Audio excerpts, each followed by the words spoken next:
their entire careers. France are going to be in all white today. Italy will be favouring their famous blue, the Azzurri. They play for their nation, they play for the flag. I think it's really interesting to watch the reactions of players during.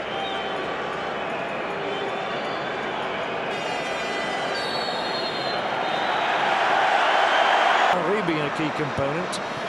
I suppose everybody is in this game. Oh, that has to be a free kick. Oh, and that was a follow-through. And this might just be a yellow card as well. It is for Zambrotta, first of the match. And he really scythed into the man. Yeah, it was like he had a red card in the semi-final. But oh, it's now a chance for Malouda. He's down, penalty! A penalty for the French. Well, shades of Germany. And the World Cup finals in 1974, when Holland were awarded a penalty in the very first. The Portuguese goalkeeper, Ricardo, got a hand to it. It's Zinedine Zidane here. Oh, it crossed the line, it's a goal. But how lucky almost is that? How casual, how cheeky. Only one of the world's great players would attempt anything as audacious as that, but he nearly paid the penalty, if you excuse the pun. Well, I guess any penalty that ultimately counts as a goal, but that was mighty cheeky, and indeed, having clipped the crossbar, he set the goalkeeper down, clips it over the keeper, it hits the cross. Treated so far in this game. Another little statistic for you, of course, as we see this one flash in, and just wide, took a huge deflection there. Yeah, it came off Materazzi, didn't it? And as a defender, you've got to look to head that away. Wasn't able to get the right contact. On the line, we all know what a curious goalkeeper he can be. Eccentric is not the word for it. And it's put out for a corner, theatrically by Thuram, who was immense in the last match. It was a great defensive header, because if Thuram doesn't... Pirlo's corner, Italy, trailed by a goal. And the level! It's Tony! It's the big fella from the back, Materazzi, who does to France what he did to the Czech Republic. He climbs into the set piece, and a thumping header from the centre-back Marco Materazzi has brought Italy right back into this game, and nothing was going to stop this one. Well, it was a second World Cup goal of these finals. Here is Zidane, and he's trying to play Henry through the penalty area, and that referee might have stopped play anyway. Senor Elizondo is not pedantic, so Zidane challenging and laid the perfect pass in for Ribery. I think we've only got one for his country. Anyway, it's a Pirlo corner. We know what happened to the last one. It nearly happened again from the same source. Materazzi climbing into this one. He's going to be an absolute menace to that French defence. Well, the delivery again from Pirlo, it's very difficult to defend, but the referee certainly saw Materazzi just push Vieira right on the spot, and he called it perfectly. Of course, Materazzi... Oh, and Henry just seemed to lose his way there, but it's back in with Zidane. Henry, and the referee's going to blow the whistle again, but Italian hearts can beat fast. It's going to be a free kick for them. Yeah, it was Materazzi, wasn't it, to initially... Germany, of course, after 1974. Gattuso's done brilliantly here, and got it through. And a crucial tackle made on Luca Toni there. It was Thuram who got the tackle in, but again Gattuso was at the hub of all that was good about the Italian move. Well, the Italians saw an opportunity. Toni, a great challenge. And off the bar this time! It was Luca Toni who rose for it this one. It wasn't Materazzi this time, it was Toni, the man whose only goals came in the space of 10 minutes. Wonderful header. Ukraine, wonderful centre-forwards header that. Yeah. And look at this. You never know what he might produce next. The maestro, or Henry, who fools Cannavaro, but Cannavaro stays with him. Corner for France, but that was the best of Henry and the best of Cannavaro in one little cameo. Yeah, Henry so sharp, but Cannavaro... It's always the same players, isn't it, get sacrificed. Well, the Mexican wave is on, which can be disappointing. That means the fans are... Zidane. He's done well to wriggle away. Now he'll get a free kick. Oh no, Yes, he will. I thought the referee for a moment was going to say he took a dive. He certainly didn't there. Yeah, I think he pulled the play back a little bit initially. Gattuso had 3-0. I think that's very much the case, and of course half-time can change things. Thank you very much, Gary Stevens. It is half-time here in the World Cup final in Berlin. It all started off with the French side scoring Materazzi as you can to get the game underway again. The last 45 minutes potentially groin problem is Zidane, so it's a miracle he plays as well as he does. And what about Henry here? Pace, power into the area, and the shot he could only spoon it in the end, almost scuff it through to the goalkeeper. And there's a classic example of something you and I were talking about during interval, a player who stays on his feet when he might have gone down. Yeah, good to see. In the end, I think Henry will be a bit disappointed, but it was amazing because Malouda was down on the far side of the field and unsightly with his movement because of the length of his legs, I think. Yeah. Here's a bit of a spider. Oh, it's a dangerous ball there. It was actually missed by Grosso, who's in again here now, and it's scrambled out. But the flag had, I think, been raised anyways. But Grosso, he likes a goal as well, as any German would tell you. Well, there's a great ball in, wasn't it, from Totti? Who's took the mere 28 to Stripling. How on earth has he got through there? Brilliantly done! And almost, I thought he was going to produce an own goal there off Zambrotta. Brilliant play from Thierry Henry. Well, fabulous, wasn't it? Because it looked as if he'd lost his balance once, twice, and then eventually 3 times. Zidane calling for it. It's Zinedine Zidane. It's Malouda. And down he goes. And the referee is not going to get a penalty to Flora Malouda this time. Well, they don't often give 2 to the same player.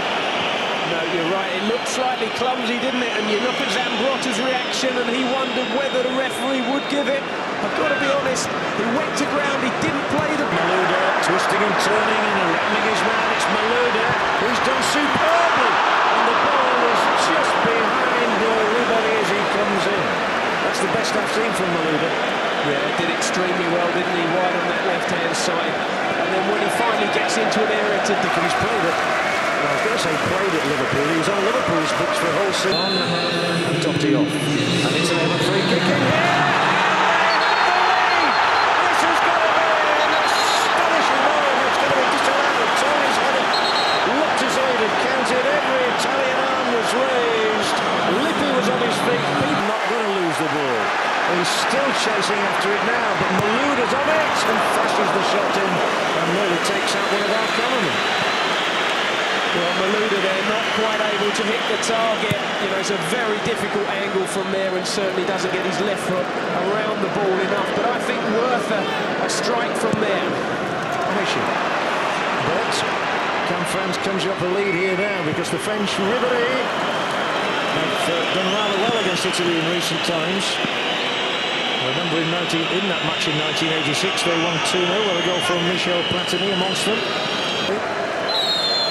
It's from Zidane and the delivery. Oof. Well, I wouldn't say it was typical Buffon, but he got rid of the ball.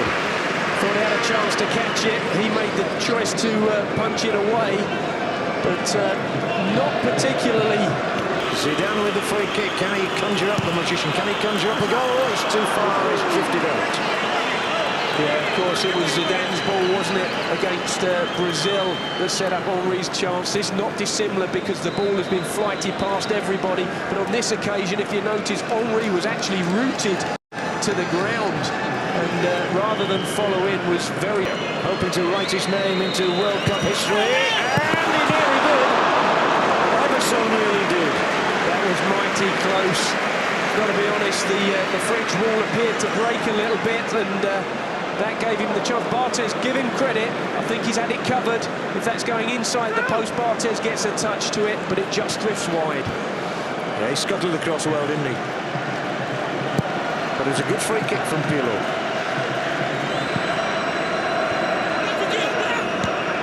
Just a reminder of the rules, in case anybody in the world doesn't know them these days, that if the scores are level after 90 minutes,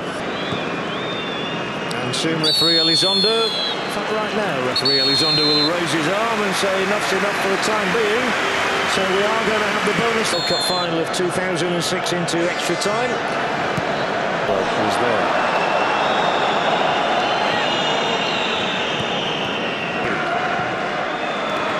Ribéry, he's done well here. Can he to being the glory man. Super run, Ribery. Suddenly, because of his pace, once he comes inside and the ball breaks to him rather fortuitously, but has very little time for the snapshot, and it goes, well, just wide of that right-hand post, and Zidane knows how close that was. Then with Zidane, he was afforded time by Zambrotta, and lost interest there. Stalling though, and Sanyo will cross one in. Zidane nearly rolled the years back to 1998 with the header. Twice he headed the ball into the Brazilian net in that World Cup win, and here he rises, and you thought this is his moment. Buffon has denied him with a brilliant save. Well, he started the move, Zidane, didn't he, with that pass wide, and as the delivery came in, it continued his run. I think if he can head that down a little bit more, then possibly Buffon can't get there. Great. Sondo will say that's enough. Half-time and extra time, we are as we were on 90 minutes, and we are at this moment headed for the penalty shootout scenario. Well, the sides still so finely balanced, aren't they?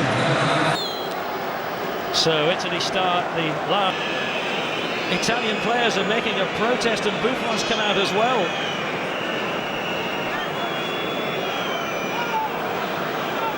Well, there's Zinedine Zidane. Oh, and he's just headed Materazzi in the middle of the chest. But if the officials haven't seen it, well, hang on. The referee, Horacio Elizondo's come to the side of the field to talk to the fourth official, and it's going to be a red card, and it is a red card for Zidane. Although the referee didn't see it, his attention has been brought to it by the other officials on the touchline.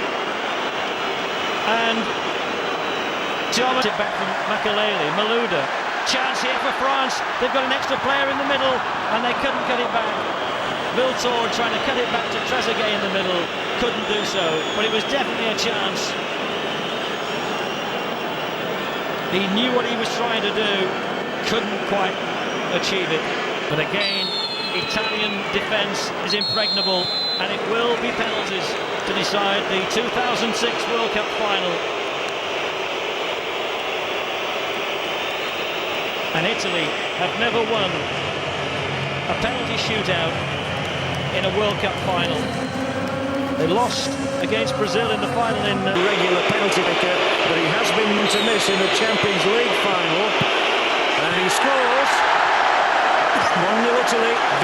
This to make it 1-1. Not much of a runner, beautifully placed into corner angle. It is going to be all power, I imagine. It is, it's beautifully struck again. Hands level. Oh, it's not crossed the line. He's missed. It definitely did not cross the line, a la Zidane. He makes it. And it's a huge advantage. I bet his mind is pounding. But the net is too. He's made it. And he's in. It's Alessandro Del Piero, 4-2. There with Gone. But the job he has to do, and that's all. And Grosso has done that job. That means Italy win the World Cup in 2006. Well, you have to say. And here's the man who will lift the trophy to the heavens. It's the Azores Blue Year of 2006. Italy are the world champions for the fourth time in their history. Benissimo, says the rest of the world, for the Blue Azzurri.